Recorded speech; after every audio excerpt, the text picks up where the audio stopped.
हरे कृष्णा। आप सभी का स्वागत है भगवान के दिव्य प्रांगण में। उनकी कथा सुनने के लिए हम सब आए हैं। प्रार्थना करके शुरू करेंगे।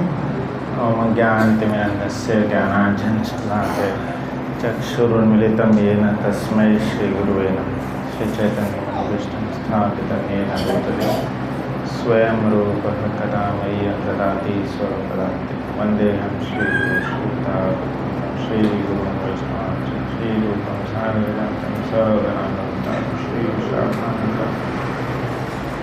हे कृष्ण करुणा सिंधु दीनबन्धु जगत्पते गोपेश गोपिकान्त राधाकान्त नमोस्तुते। तप्त कांचन गौरांगी श्रीराधे वृंदावनेश्वरी विश्वभानुसुते देवी प्रणमामि हरिप्रिये। नीलाचल निवासाय नित्याय परमात्मने बलभद्र सुभद्राभ्यां जगन्नाथाय ते नमः। जय श्री कृष्ण चैतन्य प्रभु नित्यानंद श्री अद्वैत गदाधर श्रीवासादि गौर भक्तवृंद। हरे कृष्णा कृष्णा कृष्णा हरे हरे, हरे राम राम राम हरे हरे। हरे कृष्णा।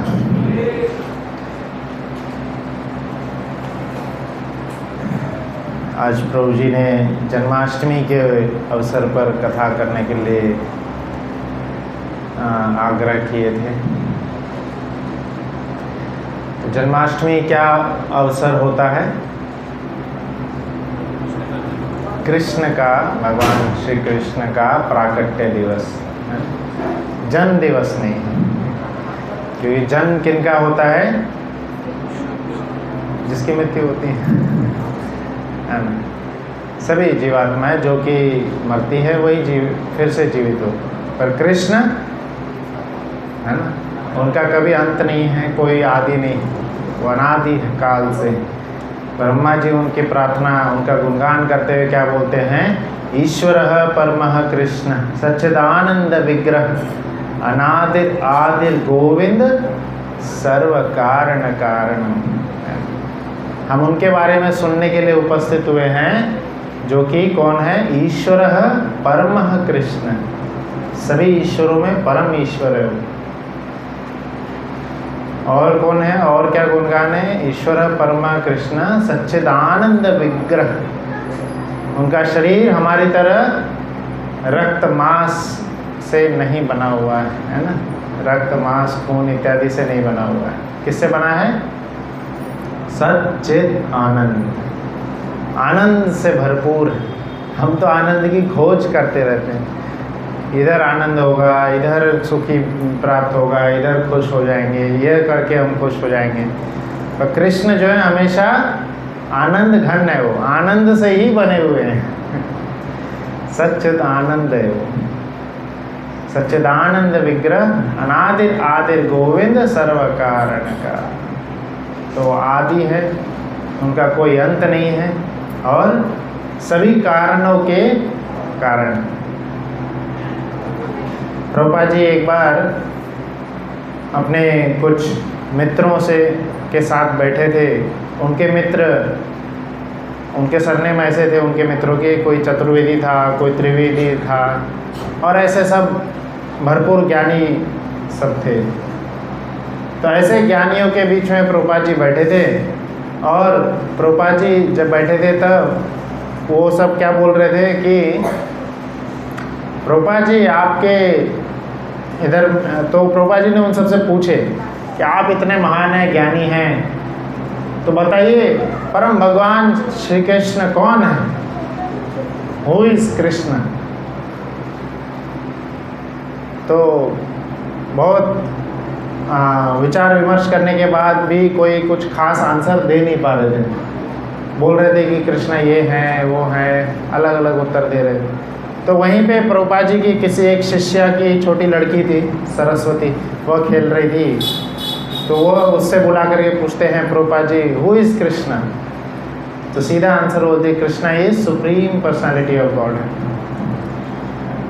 परम भगवान है कृष्ण। हमारे संस्था का क्या नाम है? अंतर्राष्ट्रीय कृष्ण भावनामृत संघ। ये जब संस्था का नाम लिखा जा रहा था तो इस्कॉन नहीं, इस John international society for God consciousness बोल रहे थे सर, गॉड कॉन्शियसनेस लिखेंगे। तो प्रभुपाद जी ने स्ट्रेस देके बोले थे नहीं, we know who is God and we know the name of God. जैसे किसी स्कूल में प्रिंसिपल होते तो हम लोग ज़्यादातर क्या जानते हैं, प्रिंसिपल है, प्रिंसिपल है। पर जो ज़्यादा फैमिलियर होते हैं, जो ज़्यादा उनके नज़दीक होते हैं, वो प्रिंसिपल का नाम भी जानते हैं और प्रिंसिपल कहाँ रहते हैं, क्या करते हैं, उनके घर में कौन कौन है, सब जानते हैं, है ना। तो उसी तरह यहाँ पे ऐसा नहीं है कि हम जानते नहीं हैं कौन है भगवान। कौन है भगवान? Who is God? Krishna is supreme personality of God. Krishna ही भगवान है।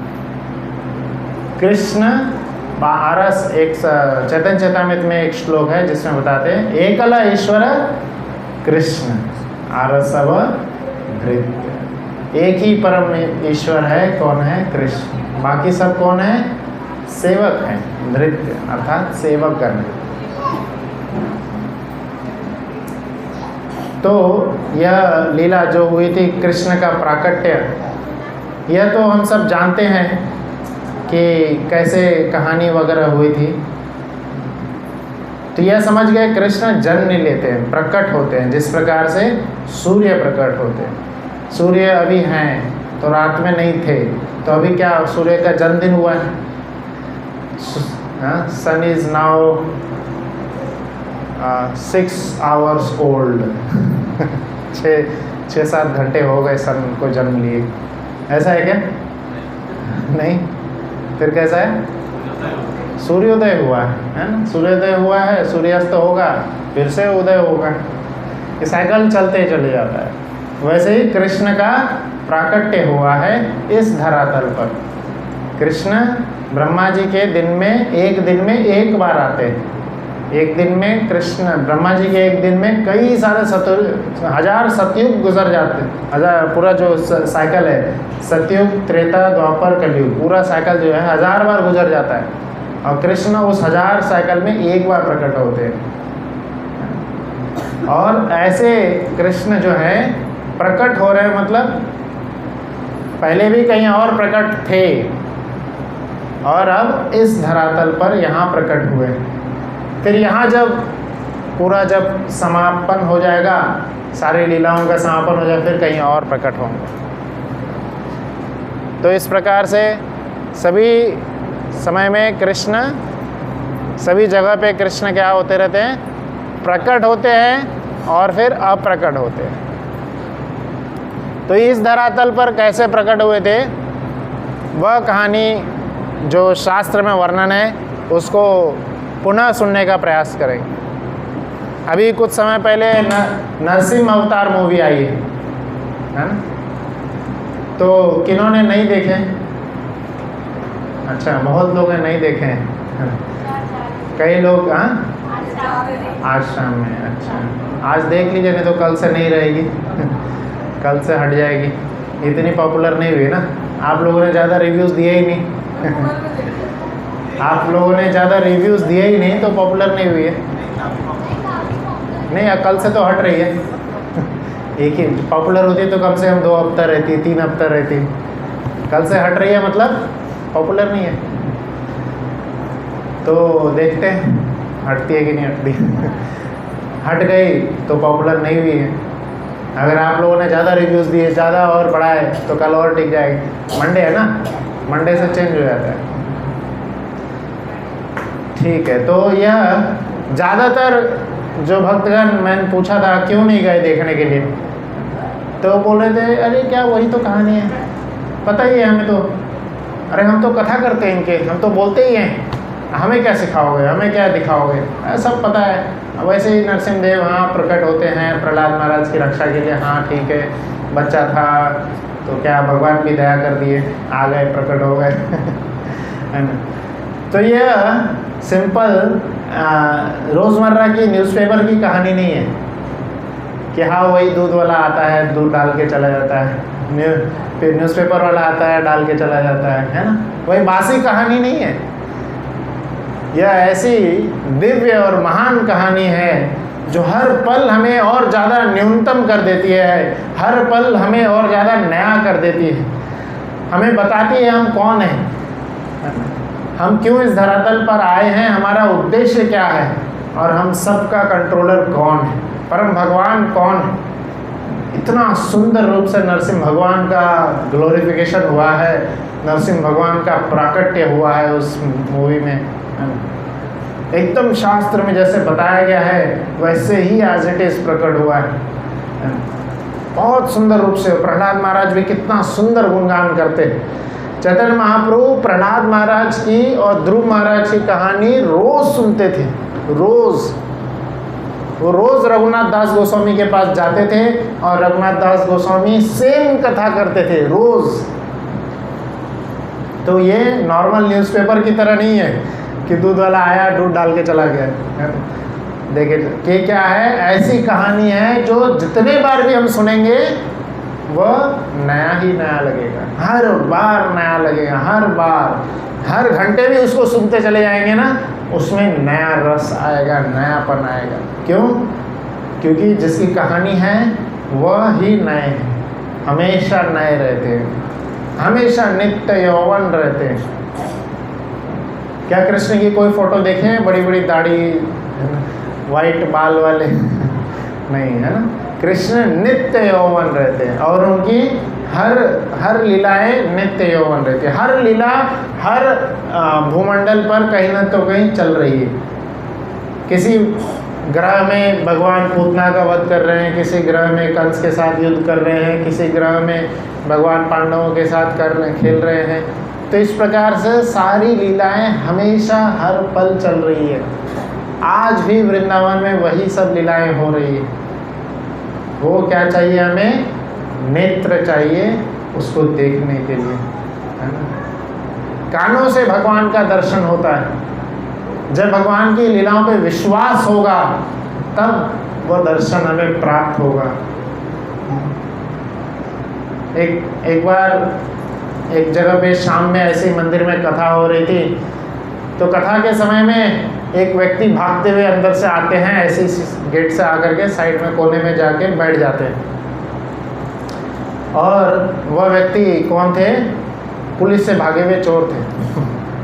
तो पुलिस से बचने के लिए हाँ गेट खुला है, चलो क्या है गेट, चलो अंदर घुस जाते हैं, बैठ गए। पुलिस बोली कि अरे मंदिर में थोड़ी गया होगा, इतना नास्तिक व्यक्ति थोड़ी मंदिर में जाएगा। तो मंदिर में वो बैठ गए। उसी समय कथा चल रही थी। क्या कथा चल रही थी? कृष्ण बहुत सुंदर सुंदर वस्त्र माता यशोदा ने उनको पहनाए हैं, बहुत सुंदर अलंकार माता यशोदा उनको पहनाई है। गले में इतने सारे आभूषण हैं और बाजू पे भी है, कलाई में भी है और कान पे भी है, कमर पे भी है, घुटनों पे, एंकल पे, इतने सारे आभूषण पहने हुए हैं। और मात्र वो 5 साल के बालक हैं और सुंदर रूप से सुबह का सुनहरा समय है ब्रह्म मुहूर्त का, और वो जा रहे हैं गैया चराने के लिए।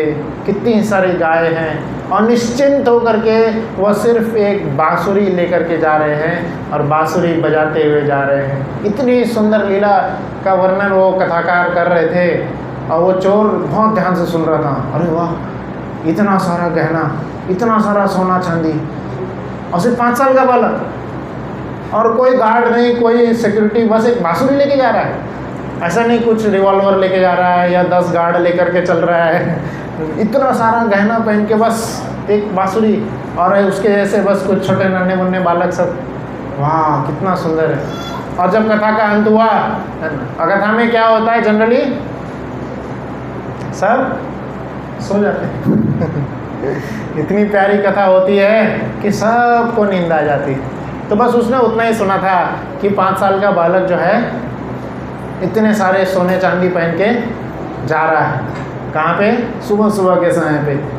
उसके बाद नींद आ गई उसको, पता नहीं आगे क्या हुआ।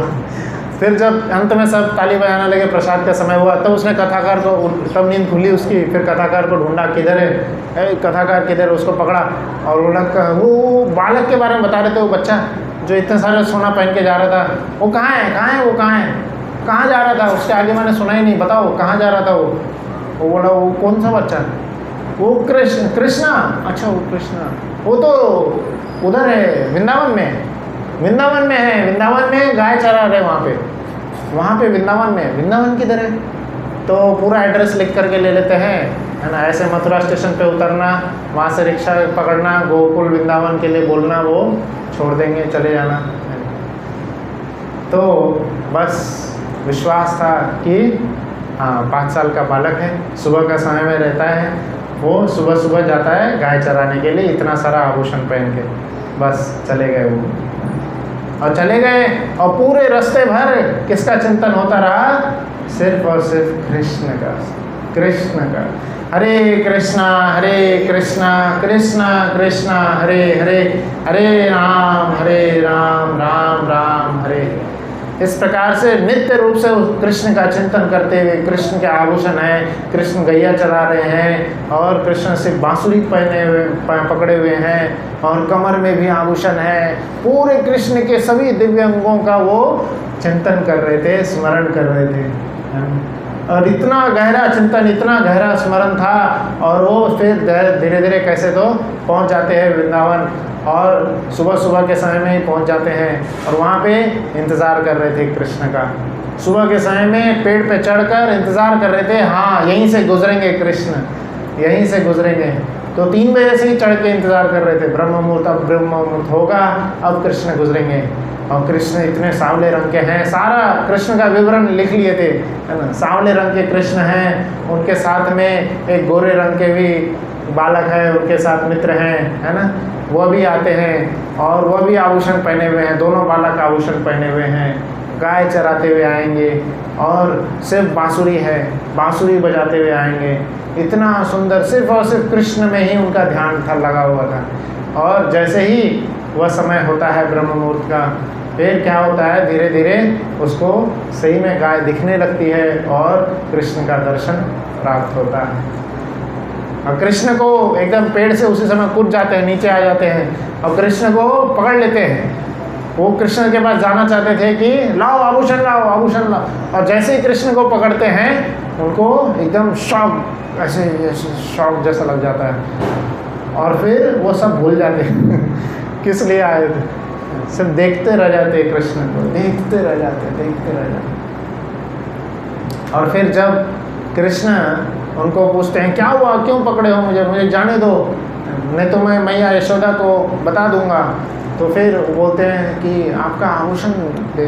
बोले नहीं, आभूषण नहीं चाहिए, अभी आभूषण नहीं दूंगा, मैया यशोदा डांटेगी। नहीं दे दो कोई बात नहीं। और फिर वो आभूषण ले लेते हैं, और बस खोए चले, कृष्ण में ही खोए रह जाते हैं, और कहाँ वो रह गए, कहाँ आभूषण हो गया। तो वो क्या है, जीवन की अपनी परम लक्ष्य को प्राप्त कर, कृष्ण का दर्शन। तो क्या होना चाहिए, विश्वास होना चाहिए, और जग कर सुनना है, सोना नहीं है है ना, पूरा ध्यान से सुनना है इस कथा को। तो 2 पॉइंट अभी तक बताए कि क्या है यह कथा। कोई बासी कथा नहीं है कि हाँ सब जानते हैं, हमें पता है, वैसे ही कृष्ण प्रकट होंगे, वही चीज़ है, वही नहीं। तो हालांकि वही है, बट हमेशा नहीं होती है। हमेशा हमारे मन को अपनी ओर कृष्ण खींच लेते हैं। कब खींच पाएंगे, जब हम जानने को उत्सुक हैं, जब हम सुनने के लिए उत्सुक है ना। तो ये इतना ज़्यादा लालायित होना चाहिए हमें कृष्ण का दर्शन प्राप्त करने के लिए। आप सब लोग फल वाले की कहानी भी सुने होंगे, या फल वाले का फोटो नहीं है ना। तो फल वाले की भी बहुत सुंदर कहानी आती है कि कैसे वो फल बेचने के लिए एक जो है लेडी आती है गोकुल में, आंगन में, और फल बेचती है, चिल्लाती है फल ले लो, पूरा अच्छे खासे फल, मीठे फल, ये सब बोलते हुए जाती हैं। तो कोई भी फल नहीं ले रहे थे, क्योंकि सबके घर में होते ही थे वहाँ पे स्कैरसिटी नहीं होती थी कृष्ण के साथ। तो कृष्ण कैसे तो कृपा करने के लिए आ जाते हैं, और कृष्ण आकर के बोलते हैं कृष्ण कुछ क्या बोल रहे थे इसको कुछ सुनाई नहीं दिया था। क्यों? कृष्ण का जैसे ही उसने रूप देखी थी बस खो गई थी, आकर्षित हो गई थी, है ना। इतना सुंदर नन्हे से प्यारे से बालक थे, इतने सुंदर बालक, इतने सुंदर अंग उनके। हम कृष्ण के फोटो को भी देख करके आकर्षित हो जाते हैं, है ना। आप में से कौन है जो आकर्षित नहीं होते हैं? सब जगे हुए हैं ठीक है। तो सब भगवान के सुंदर बाल रूप को देख के आकर्षित हो जाते हैं ना। तो फलवाली के सामने में कृष्ण चल के आ रहे थे। तो हम उनकी बात नहीं कर रहे जो रोज देख रहे हैं कृष्ण को, ब्रजवासीगण तो रोज देख रहे थे। तो फल वाले की बात कर रहे हैं जो कि एक बार कभी आई थी उस जगह पे फल बेचने, वो भी एकदम नई, एकदम नया, पहली बार भी जो कृष्ण को देखे हैं वहाँ भी आकर्षित हो जाते हैं कृष्ण को। और फिर वो बोलती है कि वो कृष्ण पूछते हैं क्या है, बोली फल है, तो दे दो। तो बोली नहीं ऐसे नहीं, कुछ आपको देना होगा तब मैं दे पाऊँगी। बोले मेरे पास तो कुछ नहीं है, मैं तो ले लेता हूँ, जिससे जो चाहिए मैं ऐसे ही ले लेता हूँ। बोले नहीं नहीं कुछ लेकर के आओ। तो कृष्ण जाते हैं घर में और क्या लेकर के आते हैं? चावल लेके आते हैं। और कितना किलो लेके आते हैं? 2 मुट्ठी में एक आध लेके आते हैं। और जब तक वो बाहर गेट के बाहर तक पहुँचते जहाँ पे वो फल बेचने वाली थी, उनके मुट्ठी में सिर्फ 1 दाना बचा था, 1 या 2 दाना बस। इतना सुंदर लीला था। और वो कृष्ण को ही देखे जा रही थी, कृष्ण कैसे चल रहे हैं, कृष्ण कैसे आगे बढ़ रहे हैं, कैसे एकदम थिरक थिरक के, इतने छोटे से पाँव हैं कृष्ण के, है ना। किसी छोटे से बच्चे को भी हम देखेंगे, जैसे ये बच्चा खेल रहा है, किसी छोटे से बच्चे को भी हम देखेंगे, उस पर हम क्या, कोई भी जीवात्मा आकर्षित हो जाता है ना। इतने छोटे छोटे पैर होते हैं, इतने छोटे छोटे हाथ, है ना। तो उसको देख के आकर्षित हो जाते हैं। और सोचिए पूरे जग को मोहित करने वाले कृष्ण, है ना, जब आंगन में चलेंगे तो कितने सब लोग आकर्षित हो जाते हैं।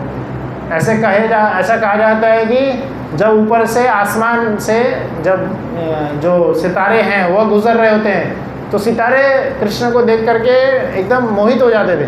और वो पता नहीं कहाँ किस डायरेक्शन में जाना था, वो टूट के गिर जाते थे। जो विमान पे देवतागण चल रहे थे और देखते रहते थे कृष्ण को, वो टकरा के नीचे गिर जाते थे। मौसम अपना रूप बदलना ही भूल जाता था। जैसे गर्मी का सीज़न है, उसके बाद में हटती है गर्मी, फिर बारिश आती है, तो सूरज हट ही नहीं रहा था। बोले नहीं मुझे यहीं रहना है, मुझे यहीं कृष्ण को देखते रहना है। तो गर्मी का सीज़न ही चले जा रहा है और फिर ठंडी का सीज़न आया तो वही चले जा रहा है, मौसम बदल ही नहीं रहे। क्यों? कि कोई भी कृष्ण से परे होना ही नहीं चाहिए, कृष्ण से दूर ही नहीं होना चाहते। फिर वो लीला हम जानते हैं कि कैसे फलवाली को वो सिर्फ एक दाना देते हैं और बाद में सारा फल फलवाली दे देती है। क्यों? क्या बदले में मांगी थी उसने बस एक ही चीज़ मांगी थी। क्या? एक बार लाला तू मुझे माँ बोल दे, बस एक बार माँ बोल दे। और फिर जो कृष्ण का आवाज़ सुने थे, है ना, कृष्ण की आवाज़, कृष्ण का रूप। इसलिए प्रभुपाद जी ने एक पुस्तक लिखे हैं, क्या है नाम उसका? Krishna the supreme personality of godhead. आप सबको किताब लेनी चाहिए, वहाँ होगी, देख लीजिएगा। तो उसमें 90 अध्याय है और उसमें सिर्फ और सिर्फ भगवान की सुंदर पवित्र लीलाओं का वर्णन है कि कैसे कृष्ण प्रकट होते हैं, फिर वृंदावन में क्या करते हैं, मथुरा में क्या करते हैं, द्वारका में क्या करते हैं, कैसे उन सब की लीलाएँ होती है। वो सब बहुत डिटेल में लिखा हुआ है, साथ में फिलॉसफी भी है। तो इसलिए हम सभी को रोज़ एक एक अध्याय का अध्ययन ज़रूर करना चाहिए। आप सब लोग अगर नहीं है तो ले लीजिएगा किताब और रोज़ अध्ययन करिएगा। अब तो सिर्फ कितना, आज 3 तारीख हो गया, 16 तारीख की जन्माष्टमी है ना। तो आप सब लोग एक एक अध्याय रोज़ पढ़ने का प्रयास करें ताकि हम भी उस फलवाली की तरह, उस चोर की तरह हम अपने मन को कृष्ण में लगा सकें। हमारा मन जो इस भौतिक संसार में इधर उधर भटक रहा है, हम उसको कृष्ण में लगा सकें, कृष्णमय हो सकें, कृष्ण भावनामृत हो सकें। तो आइए कृष्ण भगवान से प्रार्थना करते हुए कृष्ण के उन स्टार्टिंग के प्राकट्य की लीलाओं का वर्णन करने की वर्णन करने के कुछ शक्ति करेंगे, कुछ प्रयास करेंगे। अरे तो बात उस समय की है जब सभी देवतागण किसके पास गए हुए थे? ब्रह्मा जी के पास गए हुए थे। सभी देवतागण ब्रह्मा जी के पास गए थे और ब्रह्मा जी के पास जाकर के प्रार्थना करते हैं कि हम सब जो असुरगण हैं, असुरों के प्रभाव से, असुरों के जो उनका सब लोगों पे उन्होंने जो प्रभाव जमा के रखा है, जो सबको कष्ट दे रहे हैं, हम बहुत ज़्यादा प्रताड़ित हैं। तो आप कुछ भी कृपा करके हमें इससे निकलने का कुछ तरीका बताइए। हर जगह असुरों का इतना ज़्यादा बोलबाला है। पृथ्वी माता भी गाय का रूप लेकर के गई थी।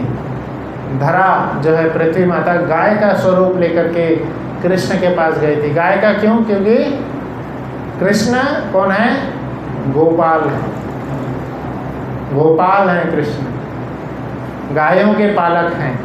तो इसलिए शायद जो है कृष्ण और ज़्यादा कृपा करेंगे, इसीलिए जो है धरती माता गाय का स्वरूप लेकर के गई थी और क्या बोल रही थी कि इन असुरों का भार अब नहीं सहन हो रहा है।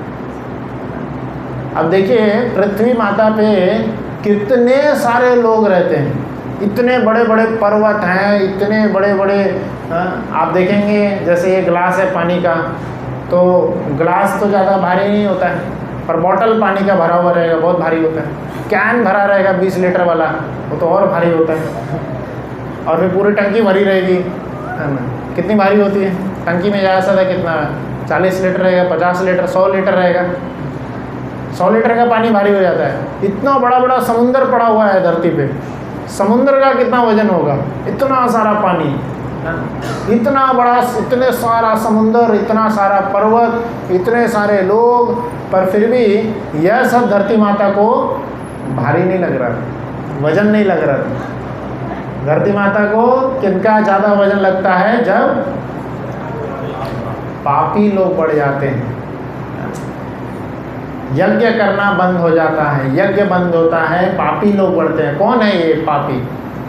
पाप का डेफिनेशन कैसे बोल सकते हैं, वर्णन कैसे कर सकते हैं कि हाँ ये पापी है, ये पुण्यात्मा है? कोई बोल सकेंगे? बोलिए। हाँ, जो कि सिंपल है, जो कि भगवान के जो नियम बनाए गए हैं, शास्त्र के द्वारा जो नियम, शास्त्र में जो नियम बनाए गए हैं उनका जो पालन नहीं कर रहे हैं, है ना, वो पापी हो जाते हैं। जो कर रहे हैं वो पुण्यात्मा है। जैसे जो गवर्नमेंट है वो जेल बनाई है, क्यों बनाई है जेल? हाँ, गलत जो नियम को जो तोड़ते हैं, नियम के विरुद्ध जो जाते हैं उनको जेल में डालने के लिए। फिर उसके लिए पुलिस बनाए हैं जो कि उनको जेल में डालेंगे, है ना। तो पुलिस का जो है बहुत ज़्यादा आजकल हेडेक बहुत बढ़ते आ रहा है। क्यों? आजकल क्राइम बहुत बढ़ते आ रहे हैं, क्राइम के तरीके बढ़ते चले आ रहे हैं, है ना। इतने सारे आजकल सोफिस्टिकेटेड क्राइम होते आ रहे हैं। अभी कुछ समय पहले मैं एक वीडियो देख रहा था, उसमें पता चल रहा था कि एक नया आजकल आ रहा है डीप फेक एक वीडियो जैसा आ रहा है। उसमें कोई भी व्यक्ति किसी की भी आवाज़ में किसी के भी चेहरा बना करके कुछ भी बोल सकता है, किसी के भी व्यक्ति का कुछ भी वीडियो आ सकता है। जैसे उसका एग्जाम्पल के रूप में बताए थे, जब रशिया यूक्रेन का वॉर हो रहा था तो शायद यूक्रेन के प्रेसिडेंट या रशिया के प्रेसिडेंट, किसी के तो एक प्रेसिडेंट के वीडियो आ गया था कि आज से युद्ध करने की कोई ज़रूरत नहीं है, युद्ध बंद, हम सब में समझौता हो गया, हम सब सारे जो सैनिकगण हैं सब अपने अपने घर जाइए, छुट्टी।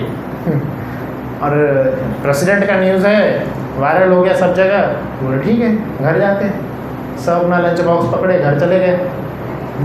और ऊपर उधर से फिर जनरल का फिर कॉल आता है, कहाँ चले गए, वापस आओ, घर जाने किसने बोला, युद्ध में जाना है। फिर पता चला वो वीडियो क्या था, डीप फेक था, डीप फेक टेक्नोलॉजी के द्वारा बनाया गया वीडियो था। असली में किसी ने बोला नहीं था, कोई प्रेसिडेंट वगैरह ने कुछ नहीं बोला था, टेक्नोलॉजी के द्वारा बनाया गया फेक वीडियो था, जिसमें सही में लग रहा था कि वो सही में प्रेसिडेंट ही है, सही में बोल रहे हैं और सही में उन्होंने इंस्ट्रक्शन दिए, उसको मान के लोग चले भी गए थे। तो ऐसे ऐसे टेक्नोलॉजी के द्वारा मॉडर्न फ्रॉड होते जा रहे हैं। तो जब ऐसे क्राइम और ऐसे लोग अत्याचार बढ़ते चले जाएगा, भगवद गीता में 6 प्रकार के अत्याचारी का वर्णन किया गया है। भगवद गीता में भगवान कृष्ण पहले अध्याय में स्वयं बोलते हैं 6 प्रकार के आतताइयों को छोड़ना नहीं चाहिए, मार देना चाहिए। तो कौन से आतताई हैं वो 6? जो किसी का घर लूटते हैं, जो किसी को आग में आग लगा देते हैं, मतलब आग में धक्का मार के आग लगा देते हैं, और जो किसी का धन लूटते हैं, और जो किसी के स्त्री का शोषण करते हैं, और जो किसी को मतलब जहर दे करके मतलब मारने का जो प्रयास कर रहे होते हैं, और छठवा जो किसी के साथ अगर धन हो गया, हाँ ज़मीन, किसी का ज़मीन हड़पते हैं। तो इस प्रकार से 6 आतताइयों का भगवद गीता के प्रथम अध्याय में वर्णन किया गया है कि इन 6 आतताइयों को मार देना चाहिए। कृष्ण स्वयं बोल रहे हैं। तो पांडवों के साथ ये पूरे 6 तो हुए थे, इसलिए अर्जुन को बोल रहे थे इन 6 आतताई आपके साथ तो पूरे 6 हुए। आपका ज़मीन हड़पा गया है, आपको आग में ढकेला गया था, आपको विष दिया गया था, भीम को विष दिया गया था, और आपके स्त्री के साथ अत्याचार हुआ था, और आपका धन भी लूटा गया था, और कई जगह पे आपको अपमानित भी किया गया था। तो इस प्रकार से इतना सब जब अत्याचार आपके ऊपर हुआ है, तो जिन्होंने ये अत्याचार किए हैं उनको मारना ही चाहिए, उनको छोड़ना नहीं चाहिए। तो कृष्ण स्वयं ये बता रहे हैं। तो जब ऐसे अत्याचारी व्यक्ति जब धरातल पर बढ़ जाते हैं, जो दूसरे का सिर्फ छीनना चाहते हैं, दूसरे को सुखी देख ही नहीं सकते, दूसरे का सुख देख करके, अभी जैसे मूवी में भी दिखाया गया कि हिरण्यकशिपु को जब शक्ति प्राप्त हो जाती है तो क्या करते हैं, जहाँ पे भी पूजा हो रही है, जहाँ पे भी ब्राह्मणगण कुछ यज्ञ कर रहे थे, सब जगह जाके सबको प्रताड़ना देने लगते हैं, सबका पूजा यज्ञ विधि सब बंद करवा देते हैं। एक आचार्य तो यही वर्णन करते हैं कि पूरा जग हिरण्यकशिपु के इशारे पे चलता था, इशारे पे। हम जैसा हमें गर्मी लगेगी तो हम क्या करेंगे, पंखा चालू करेंगे, एसी चालू करेंगे, कूलर चालू करेंगे, और क्या 2 एसी लगा लेंगे, 3 एसी लगा लेंगे। हिरण्यकशिपु को गर्मी लगती थी, हिरण्यकशिपु सूरज की ओर देखता था, सूरज डर के मारे छिप जाता था, भग जाता था। तो ऐसा पावर था हिरण्यकशिपु का, ऐसा पावर। सभी देवी देवता डरते थे। हिरण्यकशिपु को हाथ धोना होता था, इंद्रदेव को बुलाते थे, हाथ धोना है मुझे। ऐसा पावर, ऐसा रुतबा जिससे पूरा विश्व डर रहा है, पूरा त्रिभुवन डर रहा है, सब लोग उसके कंट्रोल में हैं।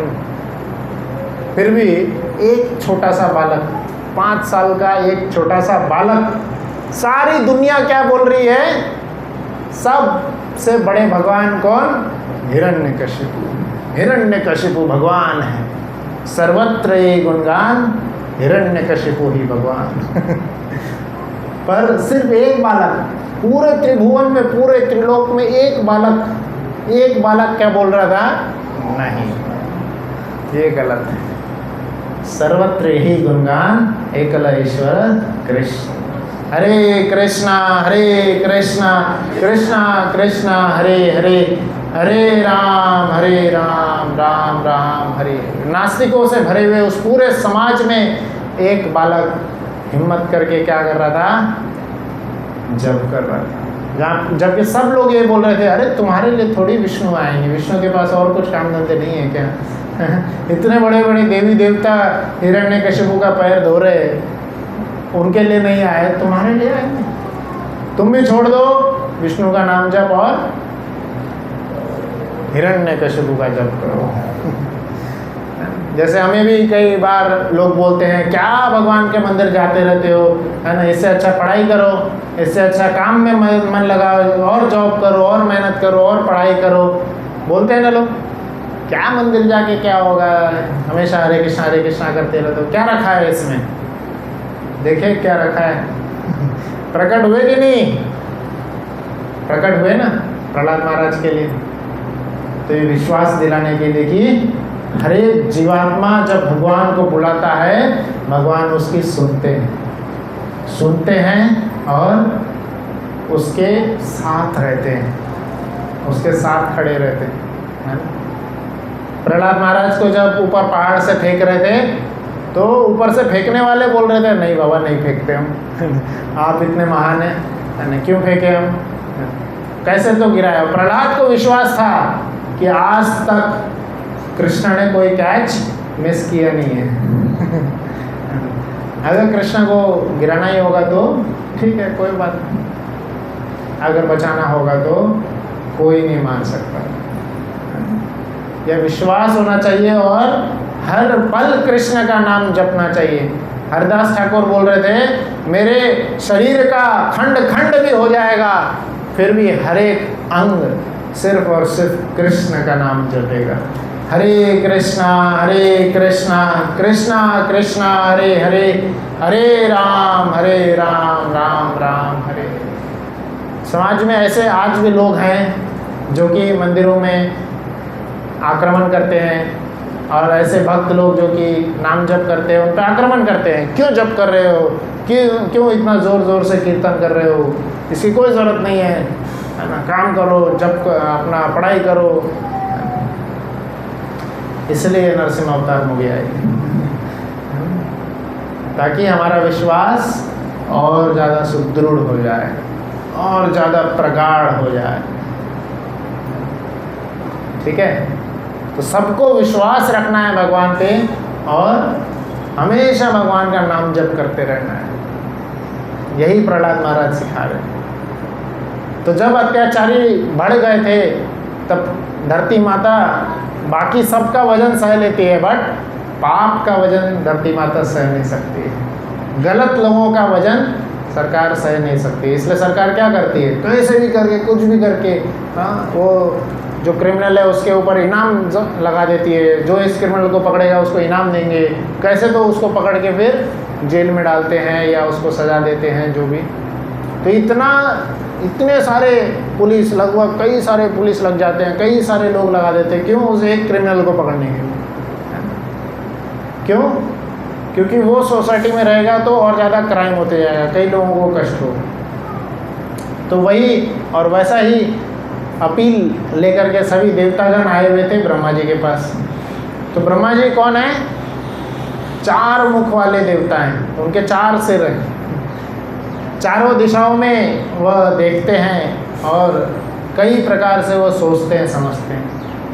तो इतना ज़्यादा दिमाग होने के बावजूद ब्रह्मा जी क्या बोलते हैं कि ये प्रॉब्लम का सॉल्यूशन मेरे पास नहीं है, इसके लिए परम भगवान श्री कृष्ण के पास जाना होगा, उनसे प्रार्थना करना होगा। तो कई बार हमें क्या लगता है, सब प्रॉब्लम का सॉल्यूशन मेरे पास है, सब चीज़ मैं जानता हूँ, कोई भी चीज़ हमें पूछने के लिए आता, हाँ मैं जानता हूँ इसका, भले ही हम गलत आंसर दे देते हैं और पूरा कॉन्फिडेंस है मैं ही सब कुछ जानता हूँ, पर होशियारी और विनम्रता उसमें नहीं है। अगर हम नहीं जानते हैं तो सीधा एक्सेप्ट करना चाहिए, मैं नहीं जानता। इसमें कोई ज़्यादा शर्म वाली बात नहीं होगी कि हमने हार स्वीकार कर लिया एक बार एक सर्वे किया गया था कि जो बहुत ज़्यादा पढ़े लिखे लोग होते हैं और जो बिल्कुल ही अनपढ़ होते हैं, इन 2 लोगों में सर्वे किया गया था। ऐसे कई सारे 2 लोगों को मिला करके उनके लाइफ के बारे में उनसे कई सारे प्रश्न पूछे गए थे और सर्वे किया गया था। तो सर्वे का उद्देश्य क्या था, कौन लोग फेलियर को, अलग अलग लोग फेलियर्स को कैसे देखते हैं, अगर कोई व्यक्ति फेल हो रहा है तो उसको कैसे देखेगा। तो उसमें यही बताया, उसमें उसका आंसर जो है, रिज़ल्ट जो है, तो उसका रिज़ल्ट क्या आया कि जो पढ़े लिखे लोग थे, जो ज़्यादा ही ज्ञान हासिल किए थे, वो फेलियर से बहुत ज़्यादा डरते, बहुत ज़्यादा डरते, फेलियर को वो बर्दाश्त नहीं कर सकते। फेलियर आ रहा है तो उनके लिए जैसा शॉक जैसा है, मरने जैसा हो जाता है। और जो जहाँ अनपढ़ ही हैं उनको कुछ फ़र्क नहीं पड़ता। हाँ, फेल पास ठीक है कोई बात नहीं, नॉर्मल है, हो जाएगा। मैंने ऐसे ऐसे घर भी देखे हैं जिनके घर में 11 बच्चे हैं और वो जॉबलेस हैं और निश्चिंत घूम रहे हैं, बिंदास होके घूम रहे हैं सब राम भरोसे। 11 बच्चे कैसे होगा इनका? कृष्ण है ना, सब भगवान भरोसे। और ऐसे भी देखे जिनके घर में सिर्फ एक बच्चे है, वो भी चिंता में रहता है, अरे कैसे होगा, कैसे होगा इसके, कैसे होगा इसकी पढ़ाई का, कैसे होगा इसके खर्चे का, कैसे होगा तो मैं ये सब इसलिए बता रहा था क्योंकि ब्रह्मा जी क्या किए थे, वो अपनी हार को स्वीकार किए थे कि इस प्रॉब्लम का सॉल्यूशन क्या है, मेरे पास नहीं है, सीनियर अथॉरिटी के पास जाना होगा। तो वह शिव जी और सभी देवताओं के साथ में और पृथ्वी माता जो गाय के रूप में आई हुई थी, उन सभी को साथ में लेकर के कहाँ जाते हैं? भगवान जी के पास, है ना। क्षीर सागर में शेष नाग पे विराजे हुए स्वयं जो विष्णु भगवान लेटे हुए थे, उनके पास जाते हैं और उनसे उसका आंसर, सॉल्यूशन पूछते हैं। भागवतम में वर्णन है कि उन्होंने उनका दर्शन नहीं किए थे। क्षीर सागर के तट पे जा कर के, मतलब जो बीच है उस पे तट है, तट किनारे जा कर के उन्होंने अपनी प्रार्थना बोले थे और विष्णु भगवान की तरफ से उनको मन में ही उसका उत्तर प्राप्त हुआ था, दर्शन नहीं हुए थे। दर्शन इतना सुलभ नहीं है।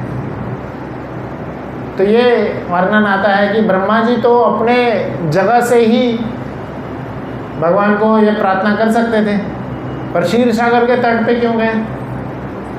जैसे लोग बोलते ना कि हाँ भगवान तो हर जगह है, अपने घर में ही हम दर्शन कर लेते हैं, है ना। तो मंदिर आने की क्या ज़रूरत है? क्या ज़रूरत है मंदिर आने की? हाँ, शांति के लिए। शांति पहाड़ों पे भी मिल जाएगी। मंदिर क्यों आना चाहिए? भगवान तो हर जगह है। ब्रह्मा जी क्यों गए क्षीर सागर के तट पे?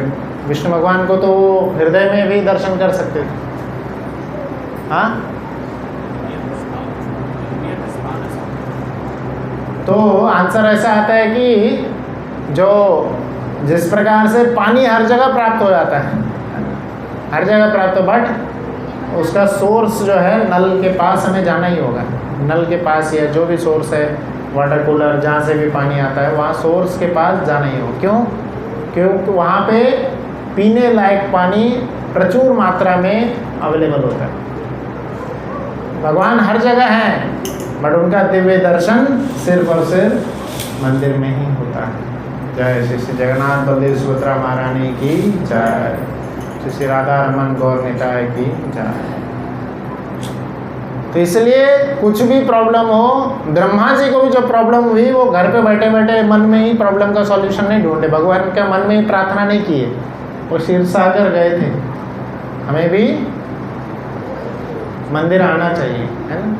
यह नहीं कि हाँ रोज़ तो जाते ही हैं, आज मन में प्रार्थना कर लेते हैं। हर पल जब भी मौका मिले, समय चुरा के मंदिर जाना चाहिए, है कि नहीं। जब भी मौका मिले ज़रूर मंदिर आएँ और भगवान के सामने बैठ करके, जिस प्रकार से सभी देवतागण अपनी प्रार्थना बोल रहे थे, ये नहीं कि भगवान को तो सब पता है। और उसके बाद में ब्रह्मा जी भी यही बोले थे, हाँ मैंने आपकी प्रार्थना बोली है भगवान को। भगवान बोल रहे हैं कि मुझे पता है, मैं प्रकट होऊंगा, आप लोग भी नीचे प्रकट होए। तो यही उत्तर मिला था। तो हमारी प्रार्थनाएं, हमारे सॉल्यूशंस, हमारी जो प्रॉब्लम्स हैं, सब भगवान को पता होती है, पर फिर भी वो अपनापन डेवलप कब होता है? जब वो रिश्ता, वो प्यार कब डेवलप होता है? जब हम खुद जा करके भगवान को अपना पिता मानते हुए, अपने परमेश्वर मानते हुए, उनके सामने जा कर के उनको बोलते हैं कि हाँ ये सब मुझे हो रहा है, आप कृपा करिए, आप कृपा के सागर। तो उनके सामने जाके बोलना चाहिए। जब तक बोलेंगे नहीं तो कैसे हो? और बोल करके यह उम्मीद नहीं रखना चाहिए कि वो सॉल्व कर देंगे। वो हमारे वचनों से बंधे हुए हैं क्या? नहीं। He is not bound by our words. बंधे हुए होंगे कब? जब उनको हम प्रहलाद जैसा स्मरण करेंगे। प्रहलाद महाराज ने बोले इस खंबे में हैं, तो प्रकट हुए वहां से। हमें विश्वास है?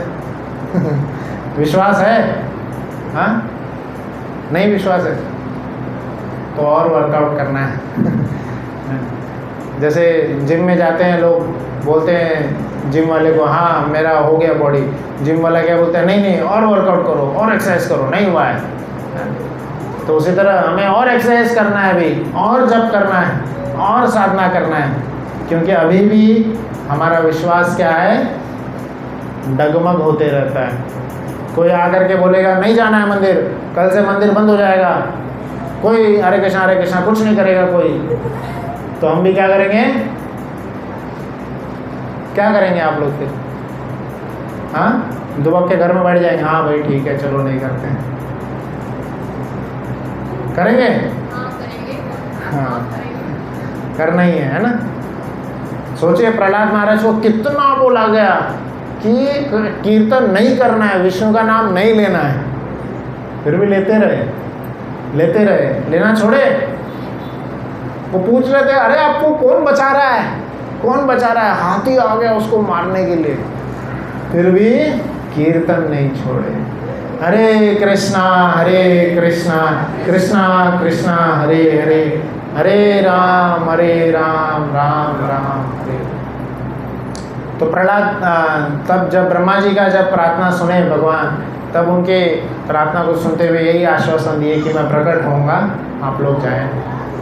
और फिर समय आता है, कंस जब देवकी और वसुदेव को लेके जा रहे थे उनका विवाह करते हुए, बड़े भाई के रूप में, बड़ा भाई क्या, उसका एक नियम होता है कि वो बहन जब शादी करके जाती है तो उसको छोड़ने के लिए जाते हैं। तो वही भूमिका निभाते हुए कंस देवकी को छोड़ने के लिए जा रहे थे। तो देवकी माता को जब छोड़ने के लिए जा रहे थे प्रेम से, और फिर उसी समय आकाशवाणी होती है कि जिस स्त्री को तुम छोड़ने के लिए जा रहे हो उसी का आठवीं संतान तुम्हारे मृत्यु का कारण है। फिर उसी समय तलवार निकाल के उसको मारने वाले होते हैं और वसुदेव के वचन के ऊपर छोड़ देते हैं, क्योंकि वसुदेव इतने ज़्यादा सत्यवादिता थे कि कंस जैसे असुर भी उस पर विश्वास करते थे। हाँ, इसने बोल दिया मतलब ये करेगा। क्या बोले थे कि मैं आपको सारे पुत्र ला के दे दूँगा, इनसे थोड़ी ना प्रॉब्लम है, देवकी माता से क्या प्रॉब्लम है, ये तो आपकी बहन है और शादीशुदा, अभी शादी जस्ट हुई है, तो ऐसे केस में उनको मारना आपके लिए शोभा नहीं देता। आपको पुत्रों से प्रॉब्लम है, मैं सारे पुत्र दे दूँ। और ऐसे वचन के साथ में एक पिता जो है सारे पुत्र देने का वचन कर लेता है। इसलिए जब भगवान प्रकट हुए थे, तब जब भगवान वसुदेव को आदेश दे रहे थे कि मुझे जो है यमुना पार करके उधर नंदगांव में लेकर के जाओ, तो वहाँ पे शास्त्र में सुखदेव गोस्वामी वसुदेव को शौर्यवान बुलाए थे। शास्त्र में, भागवत में वर्णन है, सुखदेव गोस्वामी वसुदेव को क्या बोल रहे हैं? शौर्यवान। और वहाँ पे आचार्यगण टिप्पणी करते हैं ऐसा कोई भी शौर्य वाला कार्य वसुदेव ने आज तक कुछ नहीं किया था। ऐसा नहीं है कि 1000 युद्ध जीत करके आए हुए हैं, बहुत बहुत शक्तिशाली हैं, नहीं थे। कोई भी शक्तिशाली नहीं थे, कोई युद्ध नहीं जीते थे, बट फिर भी वसुदेव को शौर्यवान नाम से गुणगान किया गया था। क्यों? क्योंकि वो सत्यवादिता थे। ऐसे महान, इतने महान राजा थे, वो हर पल में हमेशा सत्य बोलते थे। और उन्होंने वही, जैसे कृष्ण को इसी वचन पे सभी इतना ज़्यादा, मतलब ऐसा वचन बोल करके कि मैं आपको सारे पुत्र दे दूंगा। एक पिता जो अपने सारे पुत्र को कुर्बान करने के लिए तैयार है, ऐसे पिता को शौर्यवान बोला गया है। तो शौर्यवान मतलब ऐसा नहीं है कि आपको बहुत बड़ा कुछ कार्य करना है। तो यह बात आती है जब वसुदेव के सामने भगवान स्वयं जब प्रकट हो गए थे, जब भगवान प्रकट हो जाते हैं तो कई सारी लीलाएं हैं, कुछ कुछ का वर्णन करके अंत करेंगे, विराम देंगे। तो एक छोटा सा इंसिडेंस के बारे में और वर्णन करते हैं। जब भगवान प्रकट हो गए थे, कृष्ण जब प्रकट हो जाते हैं, कैसे कृष्ण प्रकट हुए हैं? 4 भुजाओं के साथ में, चतुर्भुज रूप में, सभी शंख चक्र गदा पद्म धारण किए हुए, सभी आभूषण पहने हुए प्रकट हुए। ऐसा नहीं रोते हुए बालक की तरह है बच्चा रो रहा है, ऐसा नहीं। इसलिए भगवद गीता में कृष्ण के प्राकट्य के बारे में क्या बताया गया है? बहुत सुंदर सा श्लोक है, आप सब लोग दोहराइए।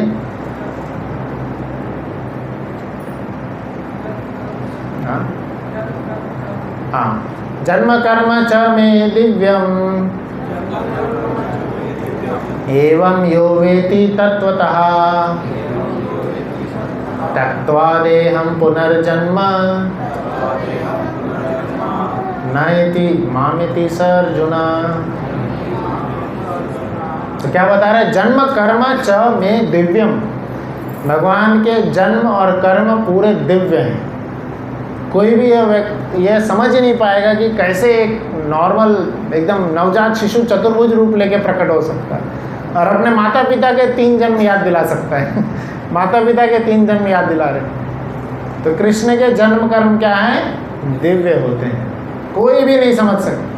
कई सारे लोग हुए हैं जो कि कृष्ण के ऊपर लांछन लगाते हैं कि कृष्ण कैसे 16,108 रानियों के साथ रह सकते हैं, कृष्ण कैसे भीष्म पितामह को मार सकते हैं, कैसे कर्ण को मार सकते हैं, कैसे कर सकते हैं, कैसे वो कर सकते हैं पर कृष्ण जो भी करते हैं वो धर्म युक्त होता है, शास्त्र युक्त होता है, शास्त्र की वाणी को प्रूव करते हैं, क्योंकि कृष्ण ही धर्म है। कृष्ण जो बोले वही धर्म है, कृष्ण जो किए वही धर्म है।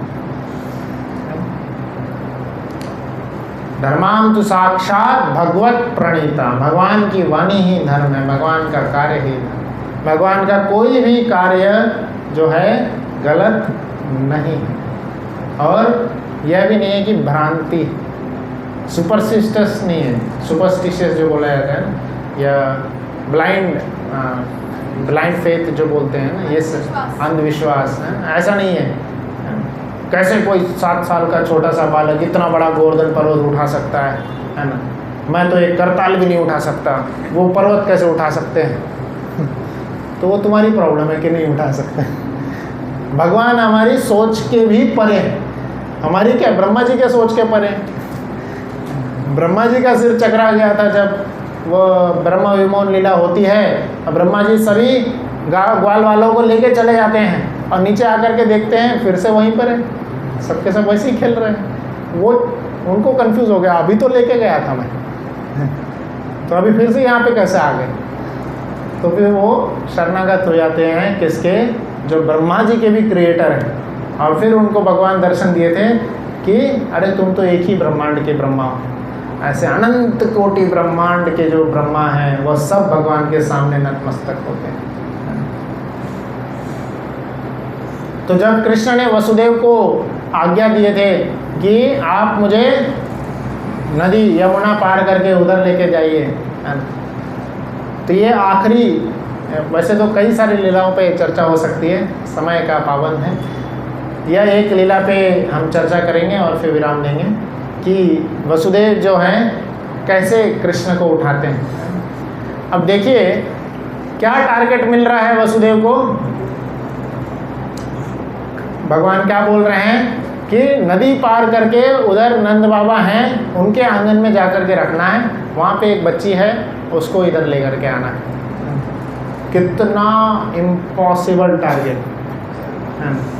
उनके हाथ में बेड़ियाँ बंधी हुई हैं, पैर में शैकल्स पैर में भी लगे हुए हैं, पैर में भी बेड़ियाँ बंधी हुई हैं, और वो 8वें प्रिजन में है। प्रिजन के बाहर, जेल के बाहर में 7 गेट है, हर गेट पे 2-2 महान मुस्तंडे हैं, है ना। और कंस ने सबको बोला हुआ है जो सोया, जैसे पाया कि हम किसी ने भी देखा कि उसके स्पाई कैमरास लगे हुए रहते थे, जैसे पाया कि कोई भी सो रहा है उसी समय उसका सिर काट देंगे। जो सोया है वो हमेशा के लिए सो जाएगा। तो कोई भी सो नहीं रहा था, सब ऐसे आंखें फाड़ फाड़ के देख रहे थे, क्योंकि सबको इंतजार था अब आने वाला है, अब आने वाला है 8वां पुत्र, अब आने वाला है। तो सब इंतजार कर रहे थे, कोई नहीं सो रहा था। और इतने सारे जो गार्ड्स हैं और बाहर भी इतने सारे लोग रहेंगे, और फिर यमुना भी है, इतना नदी पार करके हम अकेले स्विमिंग नहीं कर सकते। नवजात शिशु को कैसे लेके जाएंगे? बच्चे को स्विमिंग करते हुए उधर लेके जाने का क्या इम्पॉसिबल टारगेट। कोई कर सकता है कोई? पहले तो यही सोचते रह जाएंगे भगवान। पहले तो क्या बोले थे भगवान ने? वसुदेव को बोले आप मुझे उधर लेकर के जाइए,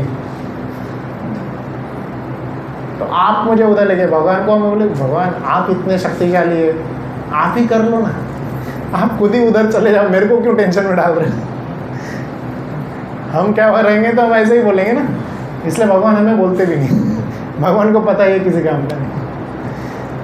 भगवान उसी को टास्क देते हैं जो कर सकता है। भगवान उसी को उतना कष्ट देते हैं जो उतना झेल सकता है ना? जो पहली बॉल पे ही आउट हो जाएगा उसको थोड़ी उसको तो मैच पे भी नहीं उतरने देंगे। जाओ तो पहले प्रैक्टिस करके आओ। छोटी सी विपदा आने पे हम अपना पहले माला ही रख देते, नहीं करना वाला, नहीं भगवान का नाम लेना है। क्यों? भगवान ये सब बिगाड़ रहे हैं। कुछ भी विपदा आती है सबसे पहले मंदिर जाना छोड़ देते हैं, भगवान का नाम लेना छोड़ देते हैं। यही टाइम कंज्यूमिंग। सबसे ज़्यादा टाइम किस में लगता है? माला करने में लगता है, इसलिए माला ही नहीं करेंगे। कितना भी विपदा आ जाए, कितना भी कष्ट आ जाए, भगवान का नाम लेना नहीं छोड़ना है। हमेशा हमारी प्रायोरिटी क्या होनी चाहिए? हरे कृष्णा कृष्णा कृष्णा हरे हरे, हरे राम राम राम हरे। घर में खाना बना हो ना बना हो, जॉब मिले ना मिले, हमारे प्रॉब्लम का सॉल्यूशन हो ना हो, कुछ भी हो ना, कुछ भी प्रॉब्लम आपको आए या नहीं आए, किसी का भी सॉल्यूशन मिल रहा हो नहीं मिल रहा हो, कितना भी अर्जेंट कुछ काम हो ना हो, 16 माला इज आवर प्रायोरिटी। गुरु ने जो वाक्य हमें आज्ञा दी है, 16 माला करना, भगवान का नाम जप करना, है ना, यही हमारी प्रायोरिटी होनी चाहिए। कुछ हो ना हो, भगवान का नाम जरूर लेना है। बोलिए श्री जगन्नाथ बलदेव सुभद्रा महारानी की जय। और जैसे ही भगवान का नाम लेंगे सारी विपदा दूर होगी। वसुदेव जी ने क्या किए थे? अपने प्रॉब्लम्स के बारे में नहीं सोचे उन्होंने, आगे कितने सारे हर्डल्स हैं, कितनी सारी विपदाएं हैं, यह नहीं सोचे उन्होंने। क्या सोचे? कृष्ण ने आज्ञा दिए हैं, मुझे कृष्ण का कार्य करना है, भगवान का कार्य करना है, और अपने पुत्र को मुझे उधर लेके जाना है। तो वो बिना सोचे सिर्फ कृष्ण का सेवा करना है। सेवा मिल गया, बस सेवा शुरू कर देना है। ये नहीं सोचना कैसे होगा, कब होगा, क्या क्या करना होगा, इतनी बड़ी चैलेंजेस है, मैं नहीं कर पाऊंगा, कैसे करूँगा, कुछ नहीं सोचना है।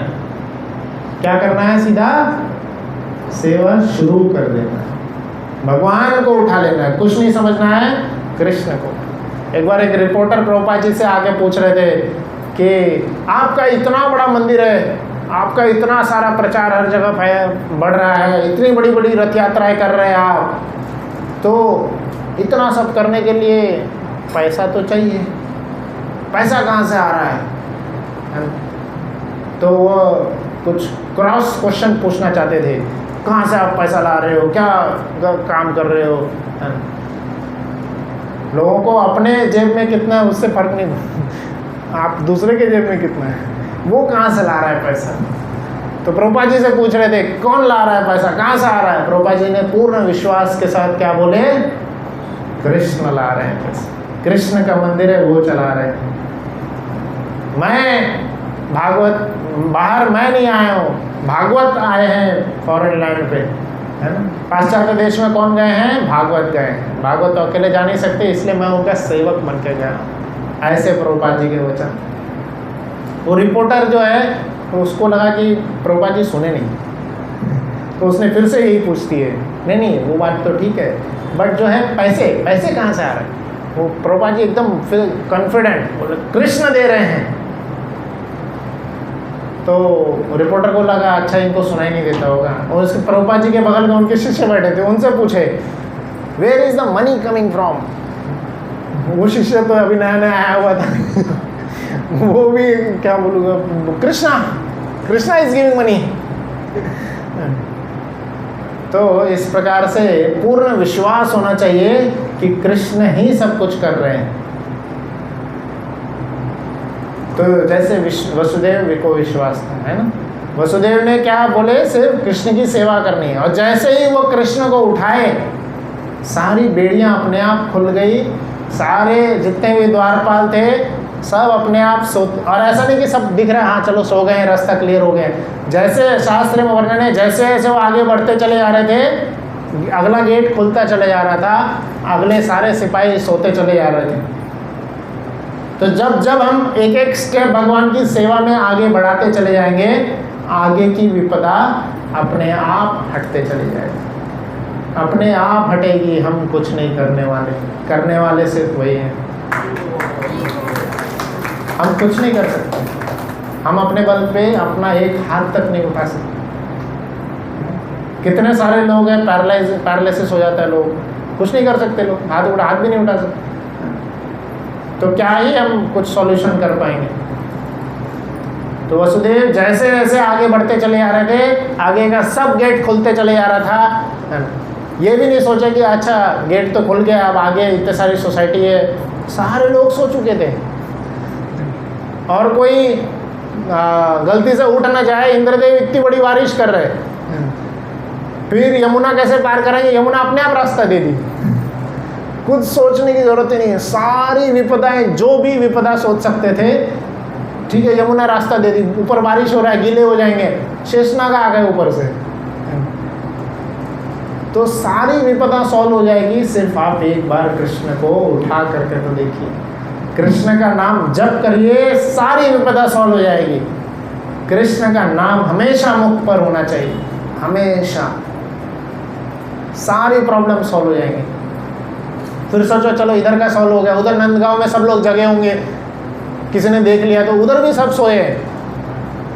आश्चर्य की बात है, माता यशोदा जो अभी अभी मतलब जो भी माँ बच्चे को जन्म देती है, वो इतनी पीड़ा में होती है, वो नहीं सो सकती, वो भी सोई है, सब सोए हैं। सीधा गए नंद बाबा, बच्चे को रख दिए, दूसरा उठा लिए, चल दिए, और पूरा जब तक ये पूरा इधर नहीं आ जाते तब तक सब सोए हुए थे।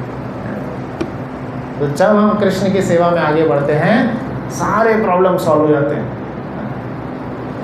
प्रभुपाद जी के पास कुछ नहीं था, सिर्फ 40 रुपए लेकर गए थे, है ना। गुरु के वाक्य पे से विश्वास था कि गुरु ने बोले उधर प्रचार करना है, बस करना है। एक पोस्टमैन आए थे, प्रभुपाद जी से बैठे थे गार्डन में दोनों। पोस्टमैन पूछ रहे थे क्या करते हो आप? प्रभुपाद जी बोल रहे थे मैं बहुत बड़ा मंदिर चलाता हूँ, कई जगह पे मेरे ब्रांचेस है, कई जगह पे सेंटर है। अच्छा कहाँ है? अभी नहीं है, बाद में होगा। प्रभुपाद जी ने बोले थे only time is separating, time is separating, मतलब अभी प्रकट नहीं हुआ है वो, पर आगे सब जगह होगा। तो प्रभुपाद जी को विश्वास था, अकेले गए थे, खाली हाथ गए थे, और विश्वास था। और 11 साल में देखिए पूरे विश्व में उन्होंने, विश्व के ऐसे ऐसे देश में, साउथ अफ्रीका जैसे देश में जहाँ कोई कृष्ण को नहीं जानता है कोई भगवान को नहीं जानता है, अफगानिस्तान में, पाकिस्तान में रथ यात्राएं हो रही है। आप सब लोग को आसान लग रहा होगा भक्ति चारू स्वामी महाराज जो अभी नहीं है, वो एक बार लेक्चर दे रहे थे प्रभुपाद जी के ऊपर, तो उन्होंने बहुत सुंदर स्टेटमेंट दिए थे। तो वो क्या बोल रहे थे, प्रभुपाद जी ने जो किए हैं, प्रभुपाद जी जो जिस उम्र में उन्होंने ये सब कार्य किए हैं, हम कभी सोच भी नहीं सकते। क्यों? क्योंकि हम 70 साल के नहीं हैं। जो 70 साल के हैं, यहाँ पे कई सारे वरिष्ठ लोग हैं, तो उनसे पूछे उनके शरीर में कितने दर्द होते हैं। हमारा एक बैक पेन नहीं झेला जाता है ना। प्रभुपाद जी को इतने सारे हार्ट अटैक आए, 2 हार्ट अटैक, और उसके बाद शिप से उतरते ही वो कार्डियोलॉजिस्ट के पास नहीं गए, सीधा गए कहाँ पे प्रचार करना है।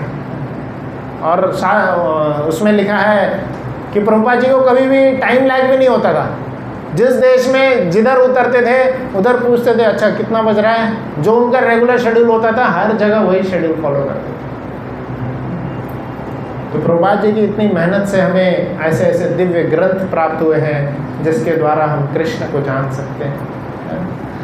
तो अभी जो मौका है कृष्ण को स्मरण करने का, आप सब लोग बहुत अच्छे हृदय से भगवान को हमेशा स्मरण करिए और यही प्रार्थना करिए जिस प्रकार से प्रहलाद को विश्वास था, जिस प्रकार से वो फल वाली को विश्वास था, जिस प्रकार से वो चोर को विश्वास था, जिस प्रकार से हमारे परम गुरु श्रील प्रभुपाद जी को विश्वास था, हमें भी उस विश्वास का एक कण मात्र प्राप्त हो ताकि हम भी वसुदेव जी की तरह कुछ सेवाएं कर पाएं।